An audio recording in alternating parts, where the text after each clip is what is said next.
Hey, what's up guys, and welcome back to another video. In a game like Tekken, with over 100 moves per character, this can inevitably lead to some annoyance when you're playing the game. Whether you're playing in ranked, quick play, lobbies, or however you're playing the game, this can lead to some frustration. This is inevitable in a game that has so many different moves. People are going to find different moves annoying.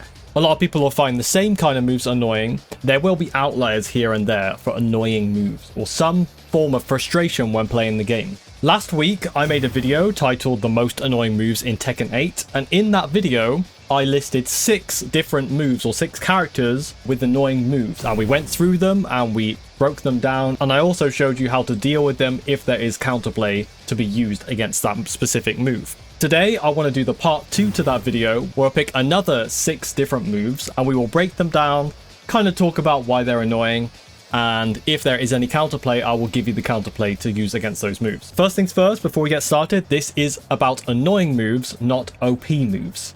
OP moves will also kind of border on the annoying aspect, because if you can't beat something, that can also lead to a lot of frustration. Also, this video isn't very serious, it's kind of a jokey, silly video. So take this video with a grain of salt. It's not to trash the game. We all like playing Tekken, even if there are certain issues we have with the game. Even if you're a veteran player that doesn't agree with a lot of the Season 2 changes, you're still playing the game right now. Or most likely you're still playing the game. If you're watching this video, it's very likely you're still playing the game. And you want some counterplay to specific moves that we're going to talk about in this video. And wasting no time, we're going to start off with none other than the one parry from Raven. Now, Raven can do a 1-frame parry. Most characters in the game, the parry will take about 6 frames, maybe a little bit longer, a bit less, like Jin's parry and Hayachi's parry, and some of the other parries that are in the game may differ on the certain frames for it, but Raven is very unique in that he has a 1-frame parry. I'm going to demonstrate what this looks like. So now I've set up the bot to do a parry after a move. The move I have chosen is a move that is -9 on block, and you'll see if I try and jab him back, he can actually teleport away. The really annoying thing about this move is that he teleports so far away, and a lot of the time, you'll be too slow to go up and punish him. That is one of the counters, by the way. A lot of people don't realize that you can actually, if you're really quick enough, and it doesn't crush the high, if I can get it, it's very difficult to do. There we go. You can actually punish this if you run up really quickly. However, you, as the player, what if you don't do a jab that gets parried? What if you do a slower move? Because if it's -9, you get much more of an opportunity to start your offense rather than just do a jab check, right? Which leaves you at +1. So let's say I do something like this. This is a slower move. And because it's a slower move and it takes me long to recover from it being parried, most likely I'm not going to be able to punish him for it, which is a bit annoying. So it kind of makes players a bit scared to take the turn back, might get whiff punish, right? Or you fail something like this, go for a mid-high punish, like a 15-frame launcher that ends in a high, like Raven's down forward 2-3, or Fucking Ram's down forward 2-3, for example. It might get ducked and they might get launched. But there is an answer for this, and I'm going to show you what it is. If we go to the wall here, I say an answer, this is something that you should be aware of at the wall. If he does this at the wall, he has nowhere to go. So it being -31? Yeah, -31, he has absolutely nowhere to go. Unless he crushes the mid, which can happen sometimes, and it adds to the annoyance, right? I will show you something when I was labbing this. Yeah. That can happen. You can side switch, and you can also go under him when he's recovering from doing his parry, which is kind of insane. But that's where I would say you would have to lab. You will have to lab this move. This is one of those moves. Sometimes I say this is a lab move. You have to lab which move you're going to use against this parry specifically. Like with Fucking Ram, I might do back 1. With Raven, if I do this, immediately it will work. If I wait a little bit, or if I do it to the side, it can whiff, right?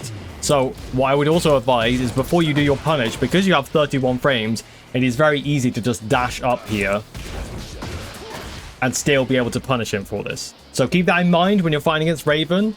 Just be aware that if he has his back to the wall and he tries his parry shenanigans, you now have your answer to this. You will have to lab this for each character you take into ranked in case you come up against a Raven, but that is also what makes this move annoying, right? Which is the point of this video. Also, you might have thought that I was going to mention full crouch down forward 3. However, I think that the 1-frame parry from standing is actually more annoying to deal with, but this definitely gets an honorable mention. We are now moving on to Devil Jim.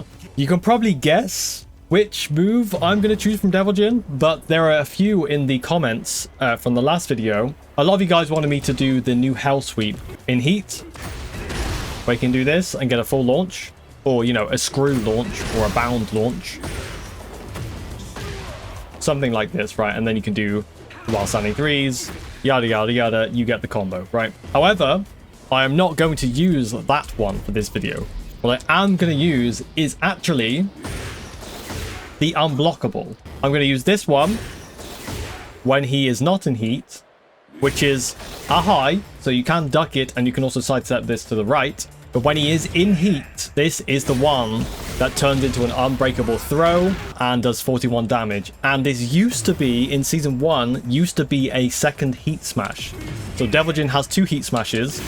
He has this, Psycho Crusher, or he has the Unblockable throw. But now in Season 2, you can see I still have Heat here, right? And to give you an idea, he can do this, believe it or not, he can do this 3 times per round, not match, round. See, I still have Heat here. Technically, he can do this 3 times, which can be a little bit frustrating, wouldn't you agree? The reason I included the non-Heat version is actually quite simple. When you're fighting against Devil Jin in Season 1, when he's not in Heat, all you'd have to worry about is a mid. However, now that he has an unbreakable throw, it is essentially a low because you still have to duck it. Otherwise, you will take damage. It effectively is a low. The unblockable highs in this game are effectively lows, basically. To counter them, you do exactly the same thing. So this being an unblockable, where, yes, you can step it, but what if he does this, which is also now safe? It used to be unsafe in Season 1. Even if he only does the first one of 2-2. If he does the full thing, it's minus 14. If he does the first one, this used to actually be unsafe in Season 1, but they changed it in Season 2, and now it is safe. I'm pretty sure, correct me in the comments if I'm wrong, of course, but I'm pretty sure I'm right on this. This is now safe, so it's a homing check, and this is also a frame trap. If he does this, you can jab him out of it. If he does this, it is also a frame trap. You can't jab him out of this either, which is kind of insane if you ask me, considering it's an unblockable. However, we're not even talking about strength, and actually Devil Jin is very weak, to be honest. Let's be honest. However, strength is not the focus of this video. Annoyance is, and this is incredibly annoying to deal with. If you're just blocking and you're taking damage, it's just a bit annoying for people to deal with, so it's in this video. Also, the fact that it is neutral on block, this is a bit of a personal one for me, and it's definitely a skill issue. I won't deny that. But it's neutral on hit, which is very strange. It's very strange for a move to do that. Of course, it's good that it's neutral on hit and it's not plus, but most moves are plus on hit if they're not lows, right? So a lot of lows are minus on hit. But most of the time, a mid or a high is plus on hit. However, this is neutral. And it does push you back a little bit. So I will say that if you get hit by this, don't make the mistake that I always do, considering I barely fight any Devil Jins. It is completely reset to neutral. So don't be afraid to take your turn back or, you know, play the neutral, basically. It's anyone's game at that point. Moving on from Devil Jin, we now have probably one of the most annoying characters in the game. For me, personally, I think it definitely holds a place in people's hearts for being very infuriating mechanic in the game. It is none other, I'm sure you've already guessed it by now, than Xiaoyu's AOP. So Xiaoyu's AOP is annoying for many reasons. The main one is the fact that it is so evasive. It is so unbelievably evasive, to the point where it crushes mids, a lot of mids actually. For instance, with Fakam, I can do any number of mids and it will just get crushed. right? Those are all mids that I just used. Even back one, which is actually the move that I use against Xiaoyu when she's doing her bullshit. The reason this back one is not catching and it caught there is because if I time it with the AOP duck, when she does AOP duck, this back one will whiff. It will go under the back one, sorry. So what I would suggest is if she goes to the AOP, if you have a very quick low that you can do, use that. Use that. I wouldn't count on any mids. Unless you have labbed this properly and you'll find that the mid you're using is extremely consistent, I would stick to using a very fast low poke. And one that tracks, like down forward, for example. However, we're going to talk about lows as well. Because this one is where things get really weird with Xiaoyu. I'm going to bring out Brian. We're going to talk about another character as well after Brian. But with Brian, you'll know that his hatchet, if, for instance, I do sidewalk right, you can see that Xiaoyu cannot step this to the right. If I do this on the left, Xiaoyu can now step this on the left. However, when she does sidestep AOP duck, right, it's a combination of all the three mechanics that kind of blend into one. From certain distances, not being far enough away to just whiff by distance itself. Okay, counter hit's kind of annoying me now. I'm going to turn that off. If I can get this. There you go. So you see, what's actually happening there, either the low is getting crushed, or what a lot of Xiaoyus have been saying, because I did a little bit of research for this to try and understand it, is that actually what's happening is it is being sidestepped. It is that evasive that it's actually getting sidestepped against moves that part of their purpose of that move is to track a particular side. For instance, Brian's hatchet is supposed to track right. Part of the point of the low is to track right. Track sidestep right. And you see that whiffed? That was not about distance. And the inconsistencies with hitting lows is what leads to a lot of frustration, I think, with Xiaoyu's AOP. It's not the fact that it is evasive. It's the fact that it's evasive and the answer to it can also be incredibly inconsistent. So you have to really lab what specific move you're going to use with the character you're playing against AOP. Another character with the same thing is Dragunov. Now you might think that the reason I'm picking Dragunov is because of the mids. So Dragunov is renowned for having very high hitting mids. So if I do something like this, you know, down forward 1 will not hit, down forward 4 will not hit, but while running 2, for example, I wonder if quarter circle forward 4 works. Yeah, that works. It hits quite low, right? But actually, what I'm going to show you with Dragunov is none of those. It is actually down 2, which is a move that serves tracking. The whole idea of down 2 is not just that it's a low. It's mainly that it tracks. And you see, Xiaoyu is essentially sidestepping it. That this is a very unique situation that probably doesn't work on any other character. You can correct me if I'm wrong, because I'm not certain on that. But it is weird, right? Like, Xiaoyu is sidestepping Dragunov's down 2. Dragunov's down 2. The move that is effectively homing. Unless you're standing behind Dragunov, down 2 will always clip you. So it's kind of insane. And it's a bit deceiving because at first glance, it looks like I am whiffing through distance. But I'm not. You see there? Down 2 from Dragunov got sidestepped. So yeah, that's enough about Xiaoyu, but I think you guys get the idea. Just be aware that there are a lot of things that this will evade, and you really do have to lab a specific move. Just find a really specific move that you can use against AOP at all times that is fast and tracks. Next, we're going to talk about none other than the samurai himself, Yoshimitsu. Now, I am going to talk about Yoshimitsu's flash. This is the move that I've put in here, but it's not just flash with his sword out. It's also when he has no sword stance flash as well.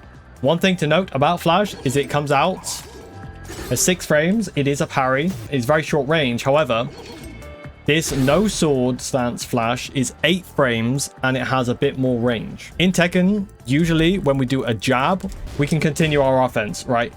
with down forward ones, jab, jab, down forward ones, whatever you want to do with your character, right? People can often steal their turn back with like a high crushing move or whatever they want to do.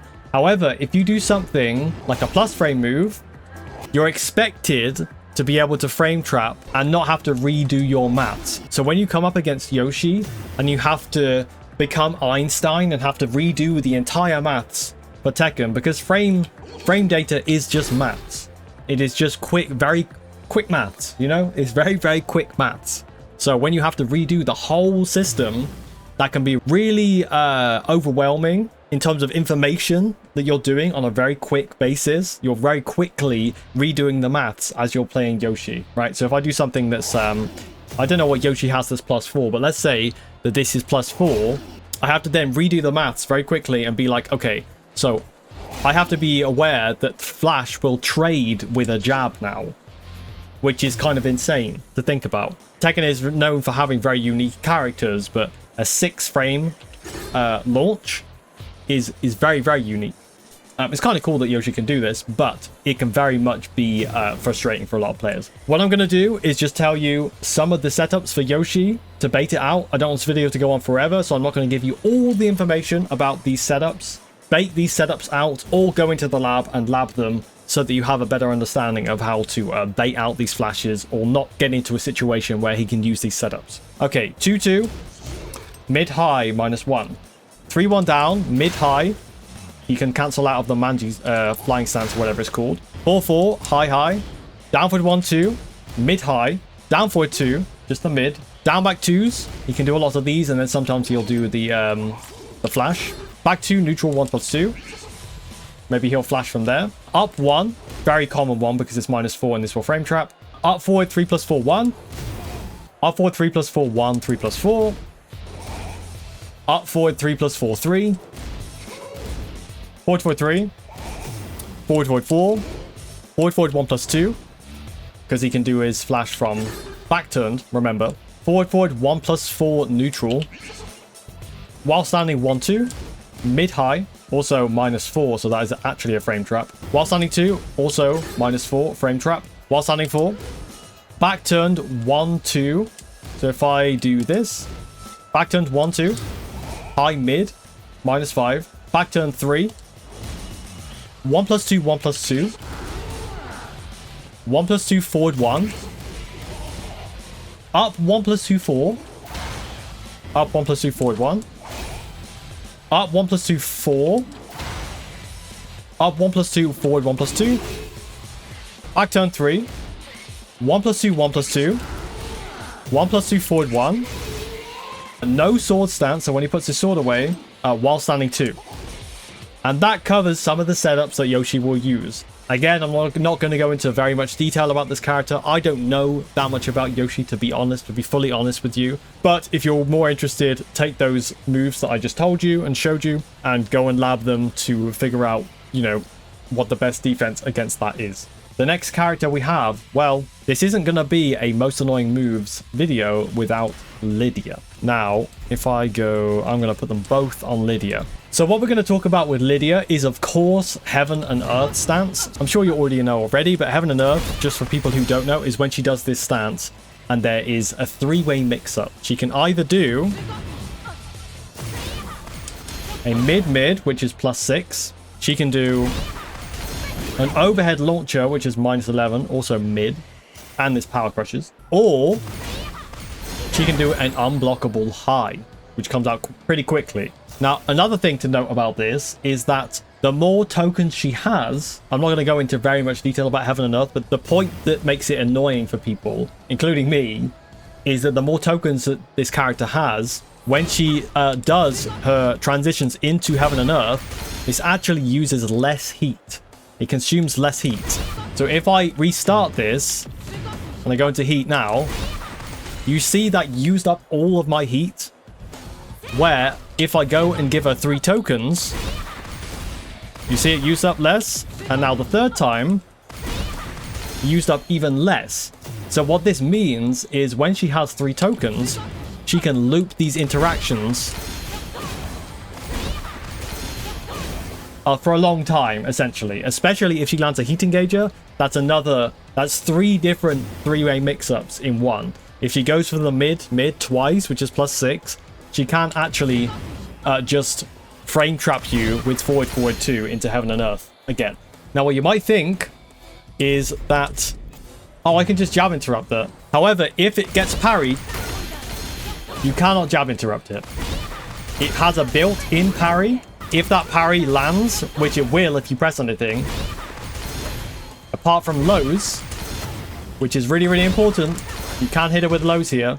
Basically, it's just a built-in parry, so that if you do highs or mids, she still gets her stance mixed up with heaven and earth. So yeah, it can be pretty frustrating for people. This is a big one for me. It's very frustrating for me. What you can do against this is a sidestep right duck, but it has extremely strict timing, or very strict timing. It's not the craziest thing, but that overhead will sometimes catch you, and it is a launcher.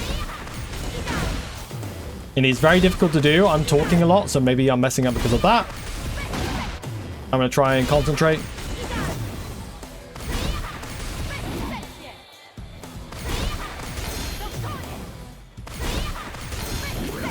As you can see, it does work. But the timing on it is very, very strict. I couldn't do that while talking to you guys. I had to stop and like concentrate a lot to do that. Because you can't sidestep early, otherwise the overhead will track you. You can't sidestep late, obviously you'll get hit by the unblockable. So yeah, it can be pretty frustrating. But there is some counterplay there that you can actually use. So that is Lidia, and then the last character is one that I said would be in this video, and there is no way that I am doing this video without mentioning this character. It is none other than Anna, Miss Bazooka. And we are going to be talking about Bazooka swings. So, really, there isn't like one single thing that's annoying with Anna. She's basically just a cesspool of offense, essentially. Plus frames, offense, mix-ups, 50-50s, you name it. This character is crazy good. But we're not talking about strength, we're talking about annoyance. However, the two do blend together quite a lot, like I said at the beginning of the video. So, we are talking about strength as well here. Because strength can also be incredibly infuriating. So hammer chance bazookas. If you read the patch notes from the last update, you will know already that this overhead used to be +6, it is now +2. This overhead is the same ender as 212. It's also only +2.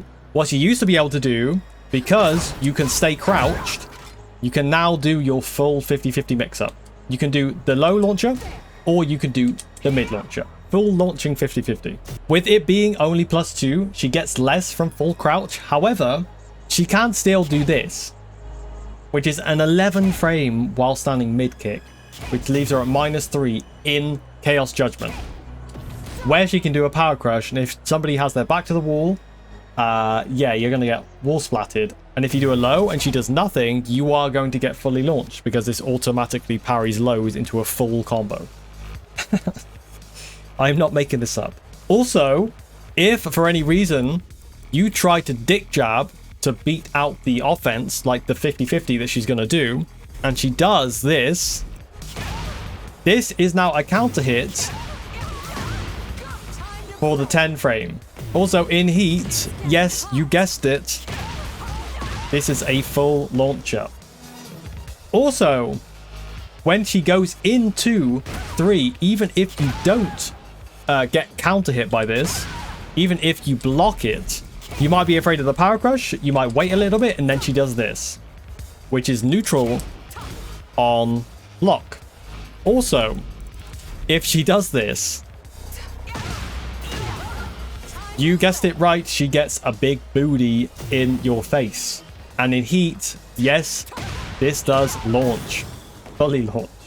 So she has a 10 frame launcher from Chaos Judgment, and an 11 frame counter hit launcher from Chaos Judgment. And just the while standing 3 on its own can lead to that. Let's say you're not even getting counter hit, and you're not getting counter hit by the by this. Okay, well, what if she does this? Yeah. I mean, what if you grab? Let's say you grab, right? Let's say you grab her, Yeah, but I mean, she can just do this, right? So yeah, that's my little talk about the bazookas and hammer chants and the different stance stuff that you can get annoyed with Ana. This stuff is really annoying, mainly because it's so strong. Like I said, things do blend together, right?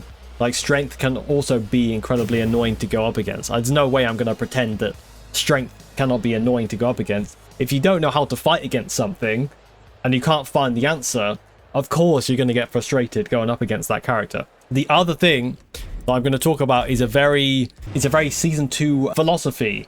It started with season 2, which was homing plus on block mids, or homing highs that are plus on block that cover a lot of distance, right? We can talk about forward too. And in the words of Michael Murray, just duck it, bro. But what if she does forward 3-2, which is -7? And you might say, just sidestep, bro. You can't really put these two moves in a vacuum because they clearly play off each other. If you fought against any Ana online, they will do this mix-up. This is a mix-up. Has no lows in it. But if you're constantly eating this... +4, +4, +4. I'm gonna duck now. No, you're not. Also... also... yes, it knocks down. It is safe, as you saw before. And also, in heat... it's a full launcher. It's a full launcher. Right, that is my little... another Ana rant over. Hey, it can't be an idle eagle video without a little Ana rant at the end. Right, so that is going to wrap up the video. Not really much you can do to counter Ana. I'm not really going to be able to give you anything to counter Ana because I am at a loss for what you do against this character. If you do have something, any Ana players in the comments, please do let us know how to fight against this. I think we'll all be more than willing to hear the defense solutions out in the comments if you have any. But with that being said, thank you guys so much for watching the video. Also, thank you guys for commenting on the last video and giving suggestions for this follow-up video. That's going to be it from me. Make sure to tell me what you guys think in the comments below. I'm always interested to see what you guys have to say, and I always try to reply to everybody. Even if I can't reply to everybody, I do try. That being said, take it easy guys, much love, and I will see you in the next one.